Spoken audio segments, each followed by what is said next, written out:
I was 2 years old because they couldn't support my inconsolable meltdowns.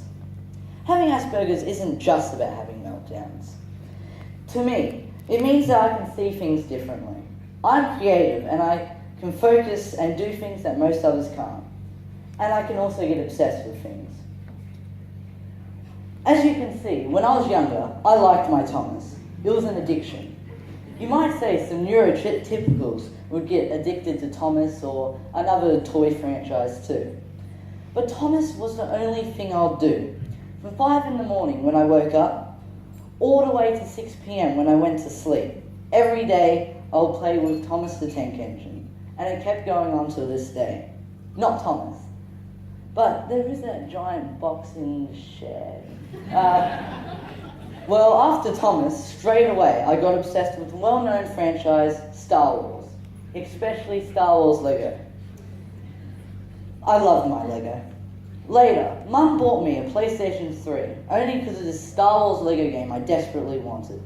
And that was my introduction to video games. Definitely my longest obsession yet. For the last 5 years, whenever I had the chance, I would play video games. But then I got into the development side of it, animating, coding, etc. Not that I've wiped gaming from my existence, like Thomas and Star Wars, but developing games is definitely a big part of my life at the moment.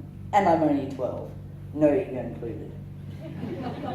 When I did go back to childcare 1 year later, luckily the receptionist who started the same week as me had 2 children with Asperger's, and the process began, firstly in my diagnosis, and then my early intervention at Aspect School here in Albury. I left Aspect at the end of year 1.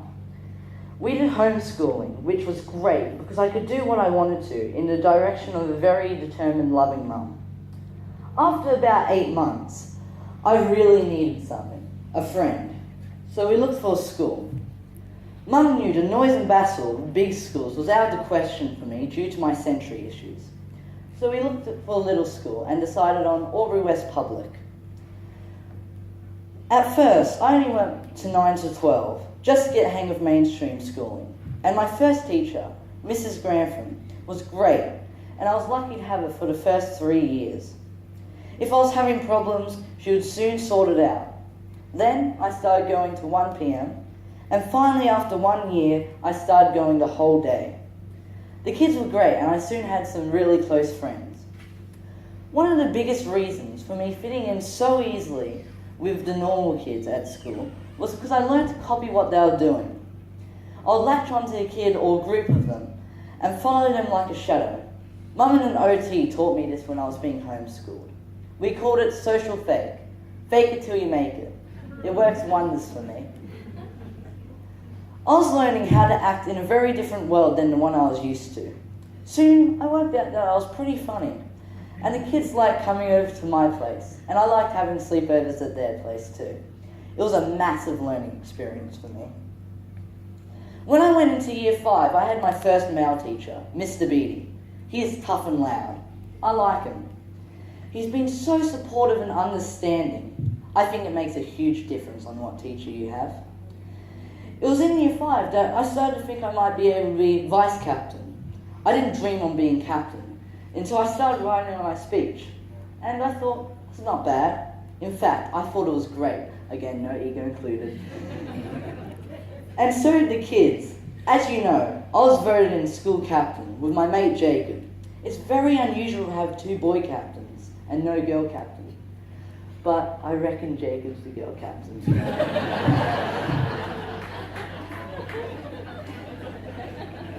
I went to see a talk show on mental health not long ago over in Wodonga. It was called the Resilience Project.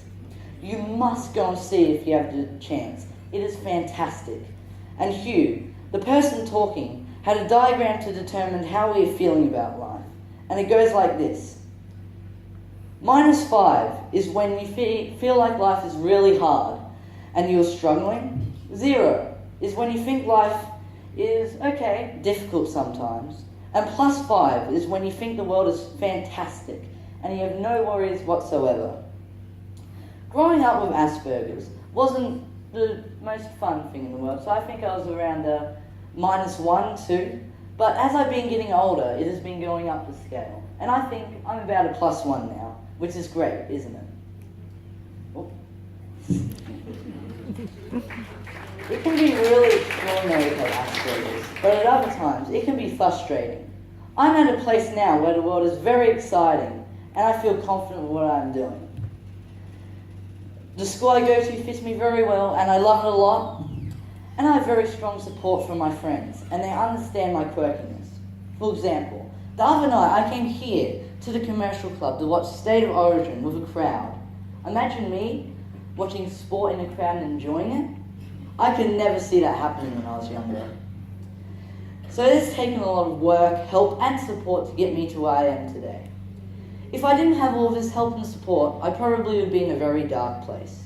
Anyway, I'm captain of Aubrey West Public School now, and I feel like I'm doing a good job showing the little kids to follow our school motto of respect, responsibility and care.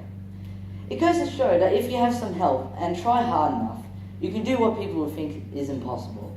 I think I've surprised a lot of people in where I am today, especially my mum and dad. Thank you, Aspect, for all of your help and everybody for listening. Have a wonderful night.